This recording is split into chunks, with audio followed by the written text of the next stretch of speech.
Welcome back, Gerald Kresge, Ask the Experts. I got a few questions this week we just wanted to respond to. So got this one this past week. Why are remodeling estimates so drastically different between companies? There's a lot to unpack with that. There's obviously you have expertise, you have knowledge of product material, and honestly knowledge of doing many of those type of projects. You have, the quality of the workers, quality of the product. You have companies who have no hidden expenses. They put the hidden expenses in right away, where you have other companies who are just going to come in with the lowest price we can so we look good, and then all of a sudden, well, this is $200 extra, this is $1,000 extra. We didn't figure this, we didn't look at this, we couldn't see this. And to be quite honest, really what it comes down to, and I talk a lot about this when I speak to other clients and things of that nature, it's the business cycle.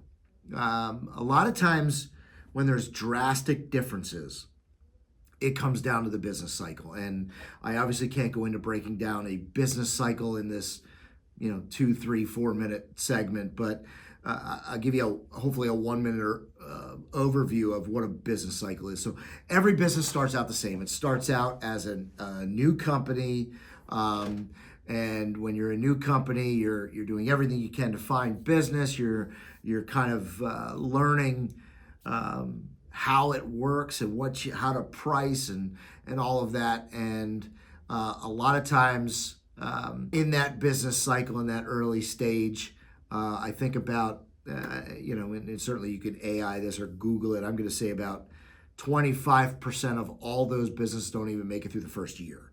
Within the first 5 years, I'm gonna venture to say that 70 to 85% of all those businesses who started are out of business because they don't understand the business cycle.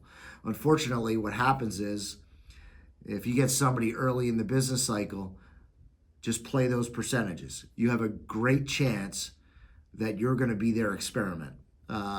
Whether they're experimenting with pricing, or they're experimenting with employees, or experimenting with how to do the jobs properly, that all comes into play. I actually heard this quote. I listen to a lot of podcasts and things, and I heard this quote coming in this morning, and it was, actually, I'm going to pull my phone up to make sure I get it right. The quote was, "What's cheap won't last and won't meet expectation, and what lasts is not cheap, but will meet expectations." And I actually typed it into my phone on the way in this morning because I thought that was, it was a great statement, but it's really true. So when you do get remodeling quotes, many times when you get 2, 3, 4 estimates, they can be vastly different. The most important, make sure they have insurance, because if they don't have insurance and somebody gets hurt, they cut their finger off, they step on a nail, and they don't have insurance, their boss doesn't have insurance, you will pay for it.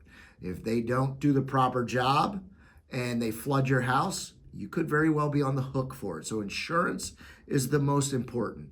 And then obviously it's somebody who's been in business for a while with quality expertise and has reviews from their customers. So I hope that answers it. I think it's a good start, at least, to answering it without going into a 10-minute dialogue here. So if you have any questions, please feel free to reach out to me. I will gladly answer them, and talk to you next time.